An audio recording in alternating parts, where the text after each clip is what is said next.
আটক রয়েছে। আমার মা বাবাতমে মা বলেছিলেন আমার সন্তানদের ছাড়া আমি যাব না। আমি কারো মানে বাক্যে আপনাদের কাছে প্রার্থনা করছি, কোন রাজনৈতিক বক্তব্য নয়। যে মা মাতৃস্নেহে লালন করেছে আমার প্রাণপ্রিয় সংগঠন জাতীয়তাবাদী ছাত্র দল, যেই মমতাময় মায়ের কারণে আজকে বাংলাদেশ স্বাধীন সার্বভৌম রয়েছে, যে মায়ের কারণে আজকে বাংলাদেশের গণতন্ত্র এখনো বাস্তবায়নের পথে আগাচ্ছে, সেই মায়ের জন্য আরেকটি ঘটনা, যখন অবৈধ ফখরুদ্দিন ইয়াজউদ্দিনের আমলে দেশনেত্রী বেগম খালেদা জিয়ার দুই সন্তানকে নির্মম নির্যাতন করার পরে ওই ফখরুদ্দিন ইয়াজউদ্দিনের দোষরা বলেছিল আপনি রাজকীয় জীবন যাপন করার জন্য দেশ ত্যাগ করুন। আমার মা মমতাময়ী খালেদা জিয়া বলেছিলেন ৫৬,০০০ বর্গ মাইলের বাইরে আমার কোনো ঠিকানা নাই।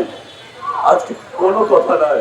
আপনাদের কাছে বিনীত অনুরোধ জানাচ্ছি, রাজনৈতিক বক্তব্য অন্য একদিন দেওয়া যাবে।